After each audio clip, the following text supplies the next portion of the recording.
Ask me about love, and I'll tell you, I know of one that is like no other.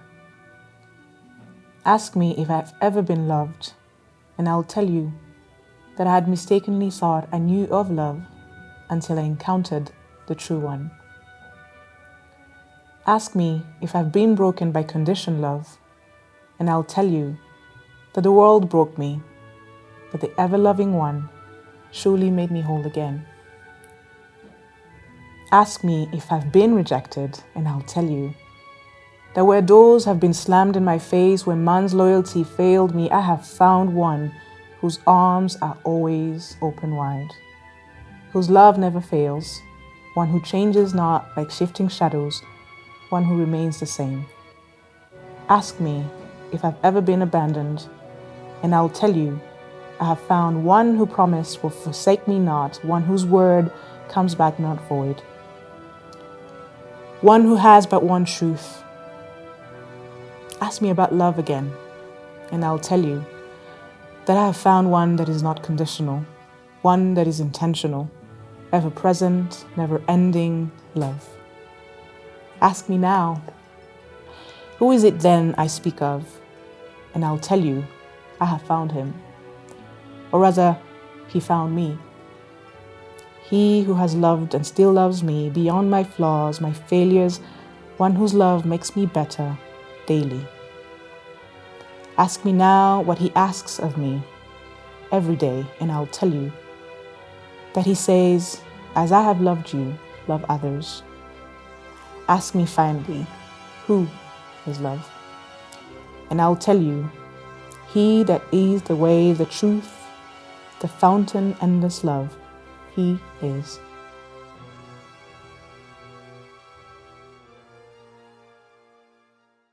Hey everybody, hope you're all doing amazing and you're happy and healthy. Thank you so much for keeping up with New Times platforms. We appreciate the support. So today, I was graced with the presence of Lidi Uwanheje. She's the author and poet of the book A Melody in Words. And here's Lidi. So how are you doing? Hi, I'm doing great. How's life as a newly published author?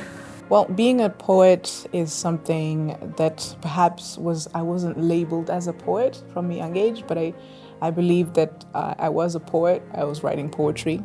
So if we go with the definition of writing poetry and then I'm a poet, then I've always been a poet. But I prefer also adding the term being a creative, because then you create with words. A poet creates with words, at least in my perspective or in my own definition. Right. So again, like how's the experience been, like writing your book and having it come out? How's that happened? Take me through your experience. So this is an experience that probably started 5 years ago, or a process at least. So I started writing more intentionally. I've always written from a young age, back when I was a teenager. I am not a teenager anymore. What age did you start? Probably when I was 16. That's when I started writing more intentionally. Well, not intentionally, but at least more consistently. So I went on writing, but for me, it was in the form of journaling. It was in the form of just expressing myself, processing my emotions, processing adulting, I guess, little by little, and growing up, facing different things, my relationships, and all of those things. But then about 5 years ago, I started writing in a more structured way.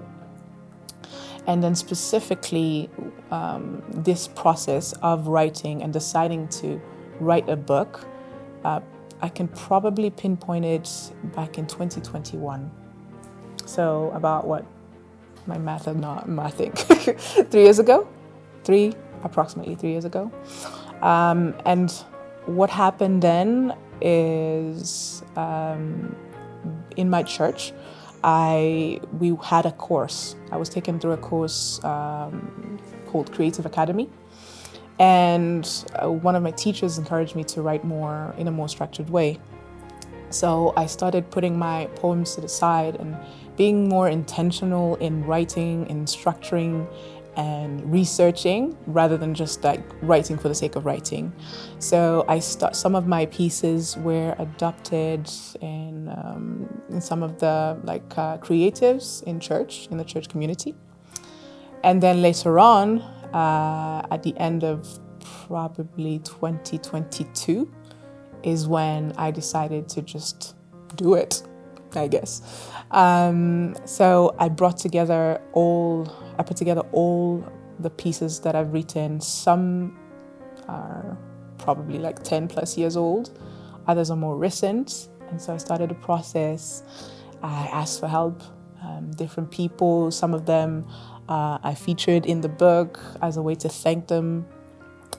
People like Ivan Nyagatare, people like Shaki Mukiza, people like even my friend Esther, Celeste, just as a way to kind of like review once I had written down everything, once I had a draft, to just like go through it and read and again and again and again. And then I had help from Dominique.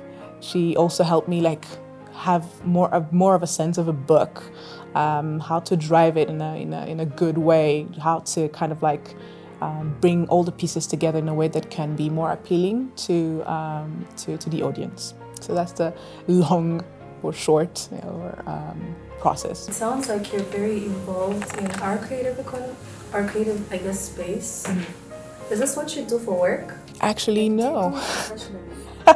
No. So this might sound strange. Well, at least some of the feedback that I've gotten, especially when I started kind of like expressing and going on different platforms, spoken word, just like expressing myself freely and presenting my pieces in the open space, let's call it that way. It was a bit strange. Some people that I work with or my colleagues or back in the day didn't understand when I told them like, oh yeah, I did write poetry, because my profession is actually engineering. Wow. Yes, I'm a civil engineer by profession. My background is in engineering. But I like to believe that this is a form of creating with words, I guess. So it's also another engineering way, but that's that's more of my definition, really. So, reading your book, like, I could tell that you're exploring different themes throughout your poems, like be it life, spiritual growth, and like a lot of personal stuff. So, like, how did you choose these themes, and how did you choose the poems out of the probably hundreds that you've written? How did you pick and be like, these are the ones I want in the book, and these we can save them for later? I would say it wasn't just a one-person decision. Originally, the book was probably like 100 pages. Right now, it's about 60 or so. So I had different pieces, and they were kind of like all over the place, to be honest. So it was a plain old draft. And then some of the inputs that I have received from the different people that I've mentioned helped me then group them into a theme. One of the suggestions that I received was, why don't you take the reader through a journey? So the book right now has 5 themes, and the first one, so we go from wonder to reflection to encounter to resilience to finish with tribute. So when you start with the first chapter, I wanted the reader to really take a moment to like question the unknown, take a moment and just think. The reflection was more of a self-introspection of sort. Encounter was written to like my own spiritual encounters that I've had, and also inviting whoever was reading to have as well, to take them through a journey of a spiritual encounter. But then resilience, I have in my own personal experiences, I have become more and more resilient. The journeys, the experiences, the circumstances that I found myself in have made me more resilient. And so the hope was that whoever was reading, if they're in that place and they have become resilient, to be encouraged and to keep going. But if they're not yet in that place and they were struggling, to just let them know if I did it, they can do it too. If it happened to me, it can happen for them too. And so to invite them and to encourage them to just keep going. And so, and to finish with tribute was more of, it was an homage to different personalities, different individuals and group of people. One is to the women of this nation, of Rwanda, and just women in general, all over the world, Africa and beyond. And then another one is an homage to my parents. My parents, both of them passed away a long time ago. So I was hoping to really give them a piece of that in my book.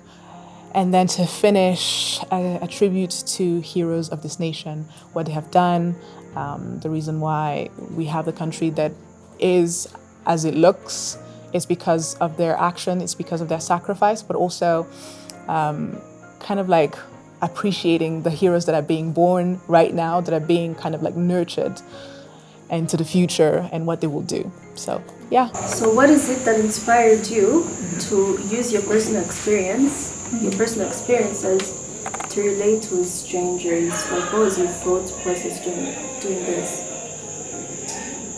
Because it's hard, I feel like it's hard to be vulnerable even with people, like people that you interact with. But this is a book that's going to be read by people who know nothing about you. So like, take me through it. It sounds scary. It was scary. It was scary because the thought of, just like you're saying, the thought of sharing with people in the close circles can be scary, but at least, you're encouraged, like, it's your people. But the thought of then almost like exposing myself to the world was scarier. But I believe that my story is not just my story. My story can, in the same way that it can encourage you, it can encourage somebody else. And I want to be the kind of person that not only adds value to self, whatever I do, learning different things or writing, whatever it is, I want the person that I want to be, the person that I aim to be, is a person that adds value to somebody else. So if I can use my story, then I can overcome that fear for the benefit of somebody else. Do you feel like the creative community in Rwanda has nurtured you and your skills and your talent, or do you feel like it's more of a one-man for their own kind of team? Be honest. I mean, I have received, again, support from different platforms, and I can't, I just cannot not mention them, if that's the correct wording. But then I've received support from platforms like Spoken Word, definitely. I've been able to perform the pieces several times. I have been able to, I've received support from the NMPC.